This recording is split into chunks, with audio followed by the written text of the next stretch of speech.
మహబూబ్ జిల్లా నుంచి మొదలుపెట్టినాం.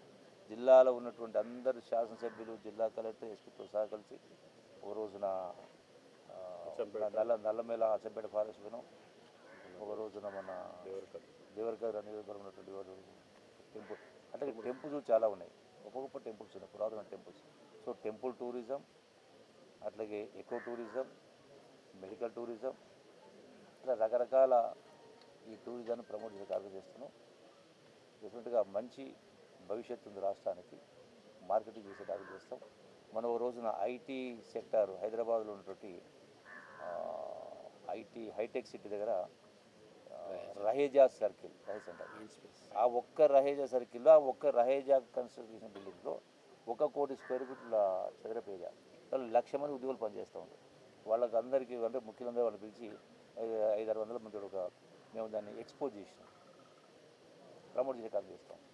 ఇట్లా అన్ని వర్గాల ప్రజల్ని ఈ టూరిజంలో రప్పించేటువంటి ఏర్పాటు చేస్తాం. దీని ద్వారా నిరుద్యోగ సమస్య కొన్ని అవకాశాలు, ఉపాధి అవకాశాలు, దీంతో పాటుగా ఈ వచ్చే టూరిస్టులకు ఇప్పుడు పిల్లల మరి ఉంది. ఈ పిల్లల మరి చరిత్ర చెప్పాలంటే ఇక్కడ ఒక గైడ్ ఉండాలా, ఆ గైడ్ గురించి సమాజం మొత్తం తెలిసి ఉండాలా. సో వాళ్ళకి ట్రైనింగ్ ఇచ్చే కారణం చేస్తే వాళ్ళకు కూడా కొంత ఆదాయం వస్తుంది.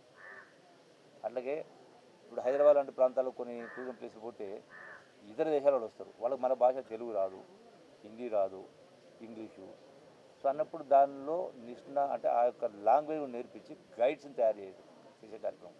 సో తద్వారా వాళ్ళు కూడా కొందరికి ఉద్యోగ అవకాశాలు, ఇట్లా రకరకాల దీని ద్వారా ఈ టూరిజం ద్వారా ఎన్నో లాభాలు ఉన్నాయి. కాబట్టి రాష్ట్ర ప్రభుత్వాన్ని మేలు చెప్తారు. కాబట్టి దానిలో పెద్ద ఎత్తున ప్రమోట్ చేసే కార్యక్రమం చేస్తున్నాం. చాలా గౌరవ ముఖ్యమంత్రి సహాయ సహకారాలు ఉన్నాయి. ఈ ప్రాసెస్లో ఉంది.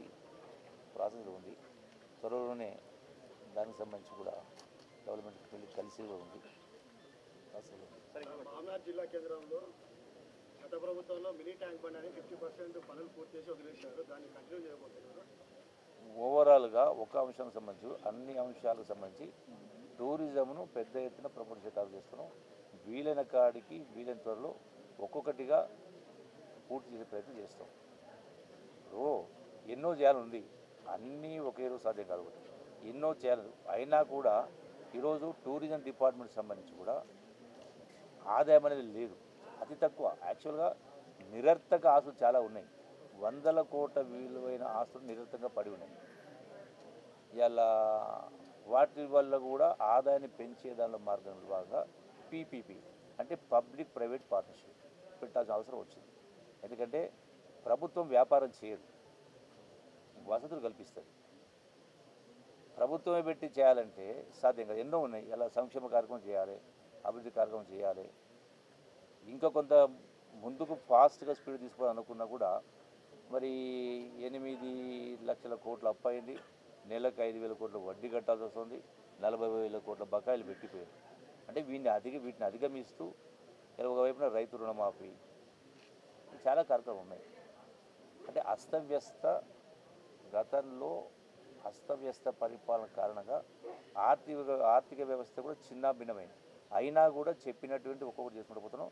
ఇలా టూరిజం సంబంధించి స్వంత ఆదాయం పెంచుకునే కార్యక్రమం చేసే కార్యక్రమం చేస్తాం. Okay, thank you. గుప్తనిధికి సంబంధించి అతి పురాతనమైన దేవాలయాన్ని పడగొడుతున్నారు. మొన్న ఈ మధ్య మహబూబ్నగర్ జిల్లాలో కూడా గుప్తనిధి తవ్వకాల్లో